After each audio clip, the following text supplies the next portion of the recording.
நாகப்பட்டினம் மாவட்டம் சாதி வெறியை தூண்டும் மணல் திருட்டு கும்பல் மீது வன்கொடுமை சட்டத்தில் வழக்கு பதிவு செய்தும் கைது நடவடிக்கை எடுக்காத கீழ்வேலூர் காவல் நிலையத்தை கண்டித்தும் கீழ்வேலூர் கடைத்தெருவில் அனைத்து கட்சி சார்பில் 300க்கும் மேற்பட்ட கிராம மக்கள் கண்டன ஆர்ப்பாட்டத்தில் ஈடுபட்டனர். நாகப்பட்டினம் மாவட்டம் கீழ்வேலூர் அடுத்த காக்கழனி ஊராட்சியில் சாதி வெறியை தூண்டும் மணல் திருட்டு கும்பல் மற்றும் குற்றவாளிகளை கைது செய்ய கோரியும் நடவடிக்கை எடுக்காத கீழ்வேலூர் காவல்துறையை கண்டித்தும் கீழ்வேலூர் கடைத்தெருவில் இன்று கண்டன ஆர்ப்பாட்டம் நடைபெற்றது. இந்திய கம்யூனிஸ்ட் கட்சி, மார்க்சிஸ்ட் கம்யூனிஸ்ட் கட்சி, திமுக, அதிமுக, விசிக கட்சிகளின் சார்பில் நடைபெற்ற ஆர்ப்பாட்டத்தில் மணல் திருட்டு கும்பல் மீது நடவடிக்கை எடுக்க கோரியும் கிராமத்தில் தொடர்ந்து சாதி வெறியை தூண்டி கலவரத்தை உண்டு செய்யும் நபர்களை கைது செய்ய வலியுறுத்தியும் சாதிய வன்கொடுமையில் வழக்கு பதிவு செய்தும் குற்றவாளிகளை கைது செய்யாமல் அவர்களுக்கு துணை போகும் கீழ்வேலூர் காவல்துறையை கண்டித்தும் முழக்கங்களை எழுப்பினர். இதில் 300க்கும் மேற்பட்ட கிராம மக்கள் கலந்து கொண்டனர்.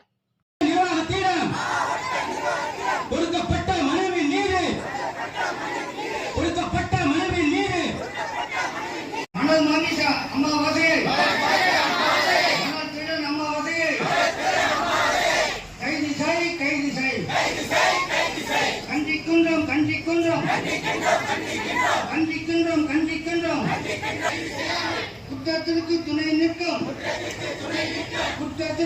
நிற்கும் கீழ்வேலூர் காவல்துறை கண்டிக்கின்றோம். நடவடிக்கை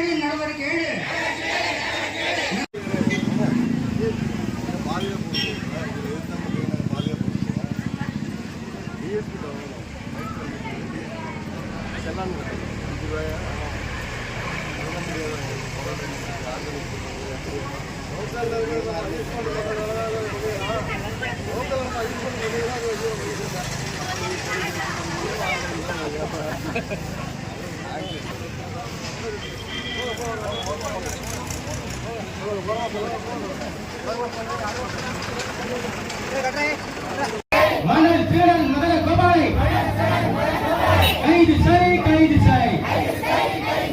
காக்கழனி கிராமத்தில்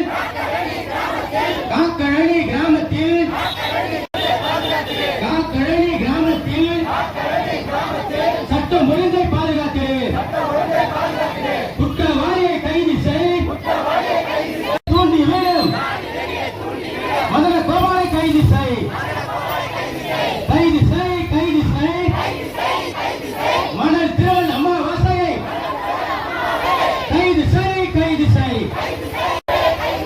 மதன கோபாலை கைது செய். காக்கழனி கிராமத்தில் சட்டம் ஒழுங்கை பாதுகாத்து செய்யாமல் குற்றத்திற்கு துணை நிற்கும் சட்டத்திற்கு புறமாக மணல் கொள்ளையில் ஈடுபடுவதை சட்டத்திற்கு புறமாக கொடுக்கப்பட்ட மனுவின் மீது நடவடிக்கை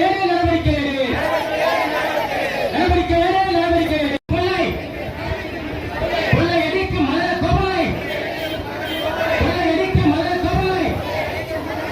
கைது செய். காக்கழனி கிராமத்தில் திருடன் அமாவாசையை கைது செய். ஒருதலை பட்சமாக செயல் வேண்டும். மதன கோபாலை கைது செய். குலத்தின் குழந்தையை தூர்வாரு என்ற பெயரில் மண் வளர்த்திய சூறையா மணல் மாமிசா அமாவாசையை மணல் திருடன் அமாவாசையை கைது செய். குற்றவாளிகளை கைது செய்யாமல் குற்றத்திற்கு துணை நிற்கும்